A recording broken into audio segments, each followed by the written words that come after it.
Hey guys, Chris Fagan here with Talking to the Medias, and I wanted to give a quick little review on the Hateful Eight by Quentin Tarantino. And the reason why I'm doing it on the road, I have to pull over here and do it because there's too much noise in the background out there. People are driving, it's Christmas time.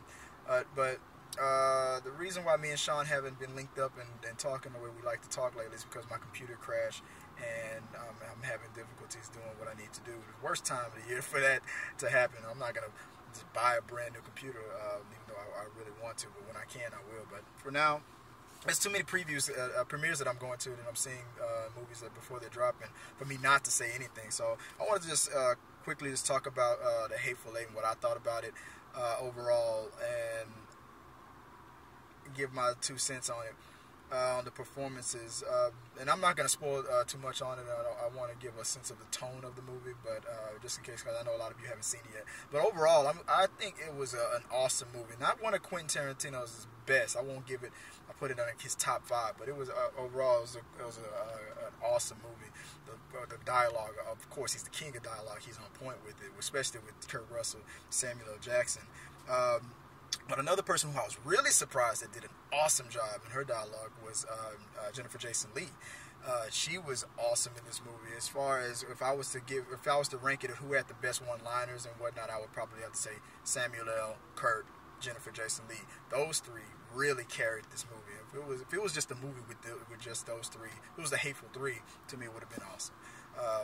But everybody else did a great job as well. When you were introduced with Tim Roth, and his character also set the tone when they finally made it to that. When you get to the beginning of the movie, right from the beginning, you got Samuel L. Jackson who needs to ride in the middle of the snow. He's a bounty hunter. He's got his own bounties. Kurt Russell has his guy.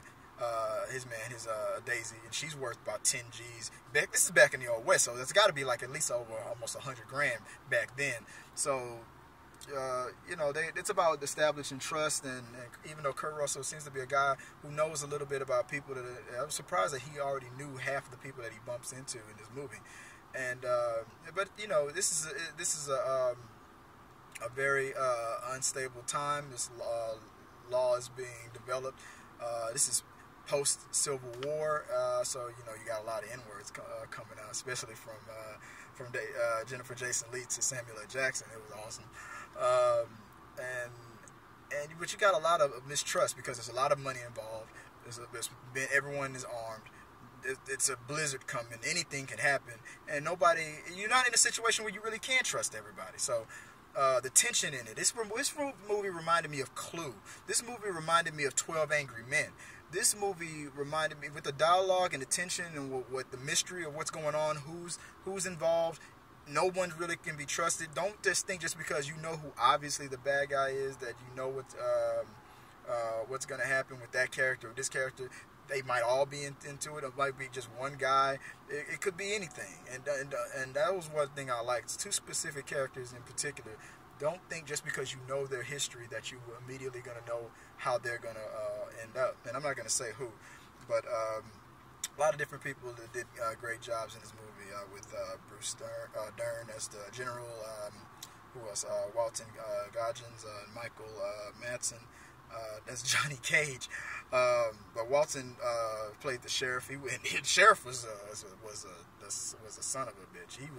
His performance, and I just like the way. Well, I tell you what, man, I'm the new damn sheriff, and if you don't help me out, man, that's cold blood murder. I mean, that dude talked like he was a straight up thug from today's time. That's the way he delivered his character was hilarious to me. It's like, I tell you what, man. I mean, straight up country thug.